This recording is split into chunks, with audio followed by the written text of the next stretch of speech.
Halo adik semua, kembali ke channel YouTube Sinau Bareng Cikgu. Hari ini kakak akan membahas model-model soal terbaru TPS pengetahuan kuantitatif. Oke, sebelumnya bagi adik-adik yang punya masalah PR ataupun tugas, silahkan bisa hubungi IG ataupun di WA pada nomor kakak berikut. Oke, langsung saja. Kakak punya soal yang pertama nih. Misalnya jenis rotinya ada dua, A sama B. Terus modal untuk per roti sama keuntungan per rotinya diketahui. Nah, ada tiga pilihan untuk penjual. Bisa menjual A semua, bisa menjual B, ataupun menjual A dan B sama banyak. Dengan modalnya yang diketahui 900.000. Berapa keuntungannya? Nah, oke ya. Jadi kita bisa lihat dulu. Dengan modal 900 ini, dengan modal 900.000 ini, kita misalnya akan menggunakan konsep yang I1. Nah, I1. Oke, menjual A semua berarti bisa kita dapatkan banyaknya roti A yang bisa kita buat yaitu 900.000 kita bagi dengan modalnya. Modalnya tadi adalah 2.000. Nah, oke ya, ini kakak coret, berarti didapatkan 450. Nah, artinya apa? Kalau banyak roti A 450, berarti keuntungannya bisa kita cari nih. Nah, keuntungannya berapa? Untuk roti A, keuntungannya adalah 1.000. Padahal banyaknya roti yang dibuat 450, berarti kita kali saja ya. 450 dikali dengan 1.000. Nah, berarti didapatkan 450.000. Nah, oke ya, paham ya? Untuk kasus pertama sudah kita cari. Sekarang kalau misalnya untuk yang poin kedua nih, banyak roti B. Nah, misal kalau kemungkinannya banyak roti B semua yang kita jual. Berarti 900.000 kita bagi dengan 2.500 ya, modalnya 2.500. Ini kakak coret 900 bagi 25 36, berarti kan 360. Nah, berarti keuntungannya berapa nih? Keuntungannya adalah banyaknya roti B 360 dikalikan keuntungan per rotinya adalah 1.200. Nah, jadinya berapa nih? 360 dikali 1.200 yaitu adalah 432.000. Oke ya, sekarang kalau poin yang ketiga. Nah, poin yang ketiga apa nih? Menjual roti A dan B sama banyak. Nah, berarti kan modalnya kita gabung saja. Ya, modalnya kita gabung, nanti kita bagi dengan ini 900.000-nya ini. Berarti banyak gabungannya, oke ya, banyak gabungan antara A dan B. Nah, 900.000 kita bagi dengan modalnya. Modalnya kalau kita total yaitu 4,5. Nah, oke, berarti nolnya bisa kita hilangkan. 9.000 bagi 45 berarti hasilnya 200. Nah, 200 itu maksudnya apa? 200 untuk A dan 200 untuk B. Gitu ya, karena ketentuannya harus sama banyak. Berapa nih keuntungannya? Untuk roti A sendiri 1.000, untuk roti B sendiri 1.200. Kita total saja. Berarti sama aja 200, kita kalikan dengan keuntungan ini A dan B, berarti 2.200. Nah, berarti jatuhnya berapa nih? 4.400. Nah, 4.400 ini ditambahin 0. Nah, berarti totalnya 440.000. Nah, dari tiga informasi ini kita bandingkan. Nah, yang kita cari tadi apa nih? Yang kita cari adalah maksimal.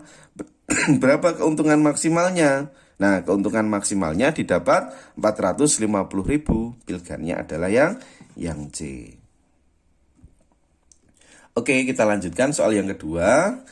Fx sama dengan sepertiga X pangkat 3 ditambah Bx ditambah dengan C. Nah, pertanyaannya, apakah memotong sumbu X tepat di satu titik? Ya, tepat di satu titik. Nah, berarti jawabannya bisa apa nih? Tepat di satu titik itu bisa iya ataupun tidak. Nah, ini adalah sebuah jawabannya. Bisa iya atau tidak. Nah, ini menunjukkan kecukupan data. Kalau informasi pertama B lebih dari 0, itu bagaimana? Nah, kita bisa cek dulu. Yang pertama, kalau nanti kondisinya B lebih dari 0.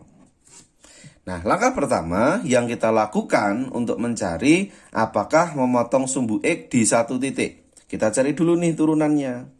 F aksen X. Nah, yuk F aksen X berapa nih? Turunannya yaitu adalah sepertiga dikalikan 3. Yaitu artinya adalah X ya. Di pangkatnya kurang 1, berarti X pangkat 2. Terus ditambah BX. BX berarti turunannya adalah B. Nah, seperti ini paham ya? Berarti kita punya F aksen X sama dengan X kuadrat ditambah dengan B. Nah, artinya apa nih? Kalau kita punya suatu fungsi, kalau fungsi dikatakan fungsi naik, ya, dikatakan fungsi naik jika F aksen X selalu lebih dari 0. Dikatakan fungsi turun, apa nih? Jika F aksen X-nya kurang dari 0. Nah, ini.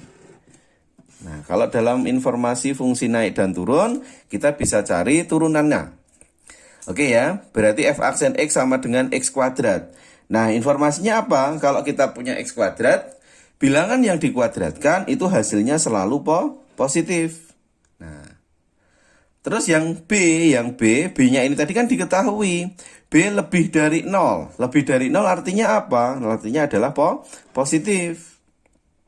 Nah, karena X kuadratnya positif dan B-nya positif, berarti kan ini hasilnya juga positif.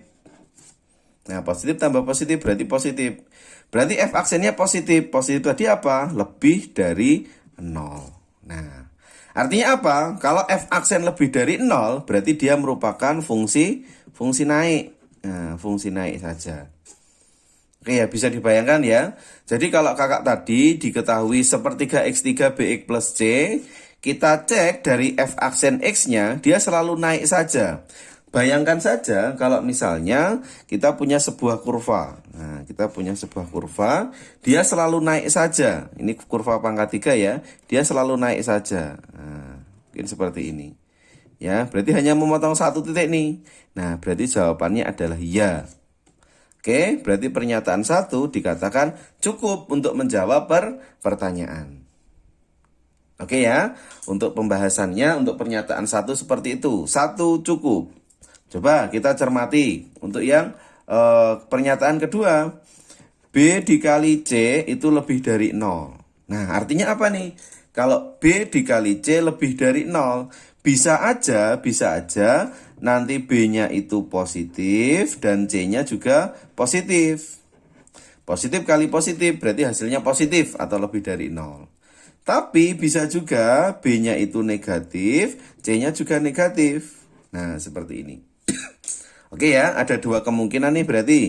Yo, untuk B-nya positif dan C-nya juga positif dulu misalnya. Nah, kemungkinannya apa? Kita cek juga nih pada F aksennya. Yo, F aksennya apa? F aksennya adalah X kuadrat ditambahkan dengan C. X kuadrat plus B ya maksudnya ya. X kuadrat tambah B. Nah, sama seperti atasnya tadi.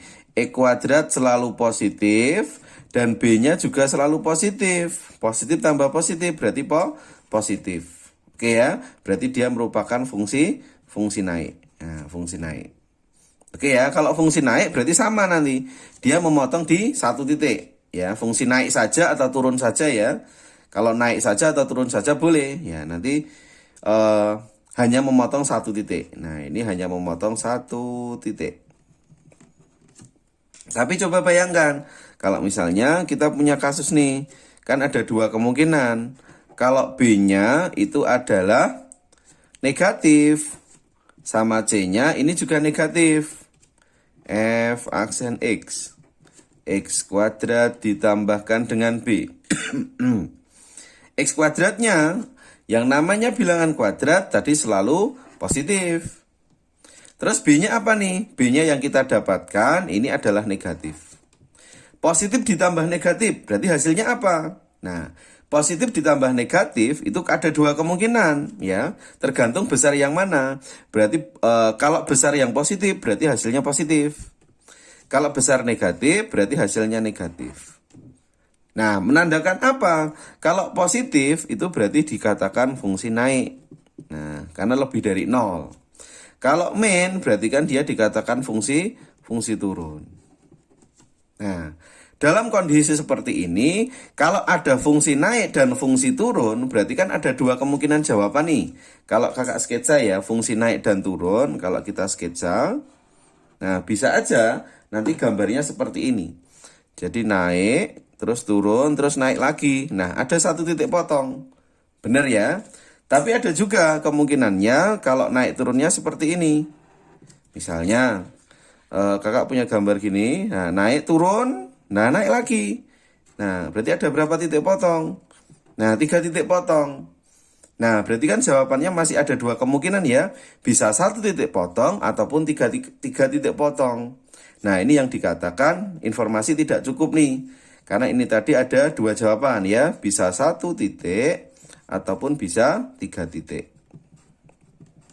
Nah, karena informasinya ini bisa iya bisa tidak, berarti pernyataan 2 dikatakan tidak cukup. Nah, seperti ini. Itu ya, bisa dipahami. Nah, pernyataan 1 tadi adalah cukup, pernyataan 2 tidak. Berarti pilihannya adalah yang A. Oke, kita lanjut di soal nomor 3. Panjang lintasan sebuah karnaval adalah 4 km.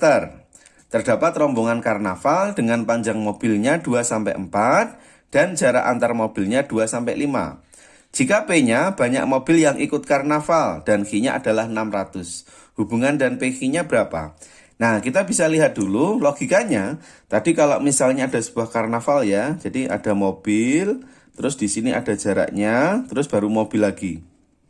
Nah, dari mobil pertama ke mobil kedua, dari mobil pertama dan kedua, kan kita bisa hitungnya dari sini. Dari panjangnya mobil ditambah dengan jaraknya. Oke ya, kita lihat dulu. Tadi untuk panjang mobil di sini pada interval 2 sampai dengan 4. Terus jaraknya si mobil tadi itu adalah 2 sampai 5. Nah, artinya apa? Untuk mendapatkan banyak mobil, oke ya, banyak mobil supaya maksimal. Nah, supaya banyak mobil maksimal berarti apa? Berarti jaraknya kita ambil yang terpendek. Nah, kalau jaraknya ini pendek, berarti kan banyak mobilnya nanti maksimal nih. Paham ya? Bisa dibayangkan ya? Berarti jaraknya kita ambil yang pendek, berarti jaraknya diambil 2 meter. Nah, sama halnya untuk yang panjangnya mobil. Supaya mendapatkan banyak mobilnya nanti maksimal, berarti panjang mobilnya harus yang kecil. Ya, panjang mobilnya yang 2 meter ini. Oke, berarti kita dapatkan ini adalah 4 meter. Oke, paham ya? Nah, dari panjang 4 meter ini, berapa banyak mobil yang kita dapatkan? Nah, berarti P-nya adalah 4 km. 4 km berarti sama dengan 4.000 meter. Kita bagi dengan 4 meter. Berarti berapa nih? Yaitu kita dapatkan 1.000. Ya, nanti berarti supaya maksimal, berarti nanti kita dapatkan 1.000 mobil yang bisa ikut. Terus untuk mendapatkan minimal apa nih? Berarti jaraknya ini harus panjang. Nah, jaraknya kita ambil 5 meter. Terus si panjang mobilnya kita ambil yang panjang juga. Panjang mobilnya 4 meter. Nah, berarti totalnya adalah 9 meter. Oke, kita dapatkan P-nya juga, yaitu adalah 4.000 meter dibagi dengan 9. Nah, ini koma nih. Nah, nanti kalau pendekatannya yaitu 444. Oke ya, kita punya interval P-nya di sini ya. Berarti didapatkan P itu antara, yaitu P itu antara 444 sampai dengan 1000. Nah, terus Q-nya diketahui, Q-nya adalah 600. Nah, apa nih kesimpulannya? Nah, informasi ini bisa kita tulis misalnya ya, P-nya kakak ambil 500 misalnya. Terus Q-nya adalah 600. Apa nih kesimpulannya? P kurang dari Q. Gitu ya. Tapi kalau kondisinya kakak ambil misalnya P-nya kakak ambil 700, Q-nya kakak ambil 600. Apa nih kesimpulannya? Berarti P-nya lebih dari Q. Nah, kalau kita melihat kondisi seperti ini, kadang besar Q-nya, tapi kadang juga besar P-nya. Nah, ini yang dikatakan informasi tidak cukup. Ya, informasi tidak cukup untuk menjawab pertanyaan. Oke, berarti pilihannya adalah yang D.